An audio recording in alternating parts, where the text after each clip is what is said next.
Good morning, my sisters and brothers. By the grace of God, we meet again.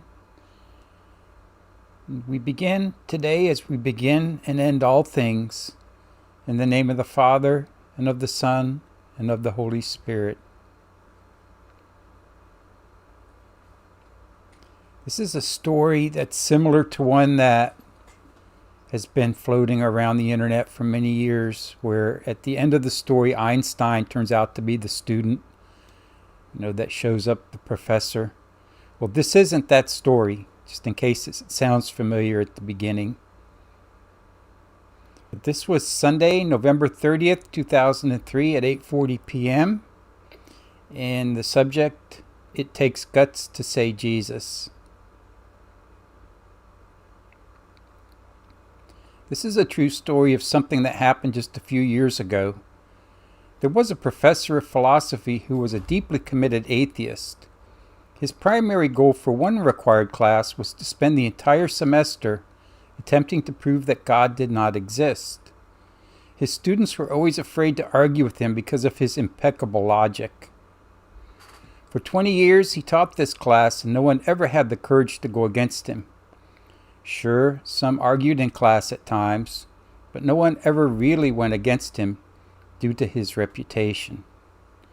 At the end of every semester, on the last day, he would say to his class of 300 students, "If there is anyone here who still believes in Jesus, stand up." In 20 years, no one ever stood up. They knew what he was going to do next. The professor would say, "Because anyone who does believe in God is a fool.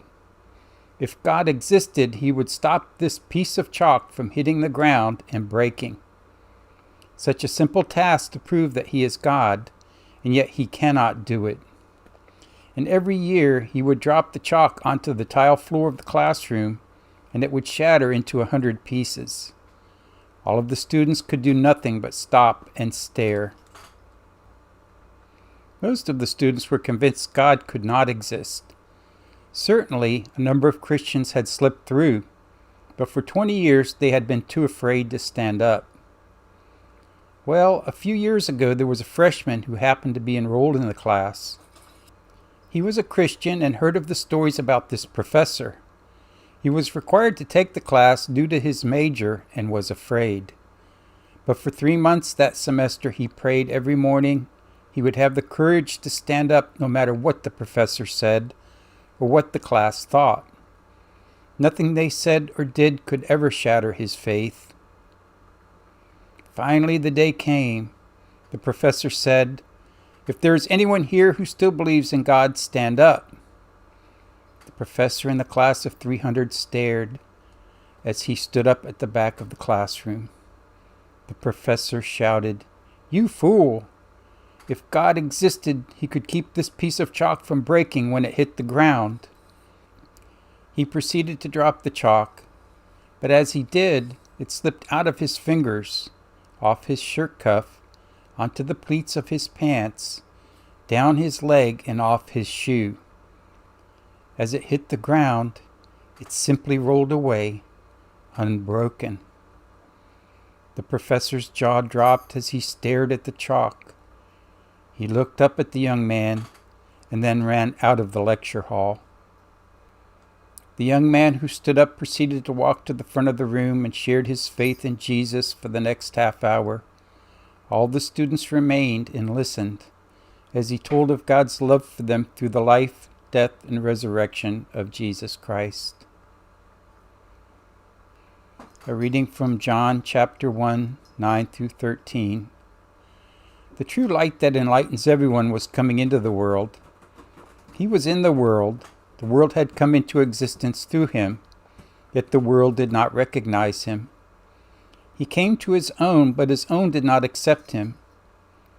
However, to those who did accept him and who believed in his name, he granted the power to become children of God, who were born not from blood or human desire or human will, but from God. This story reminds me of when Jesus was hung on the cross and someone yelled at him, If you're truly the Son of God, come down from that cross and we will believe you. And we know Jesus didn't do that. Fulfillment of his mission required him to remain there. This type of requesting a simple miracle with the chalk, similar to that. We're asking for proof. The proof is all around us each and every moment of every day. It's in us, in the Holy Spirit. Let it shine forth today as we prepare to celebrate the birthday of our King. And may the love of God be with you and your families today and always. May God bless you. May there be peace on earth this day. May the powers of evil be diminished. With God's blessing and grace, may we meet again tomorrow.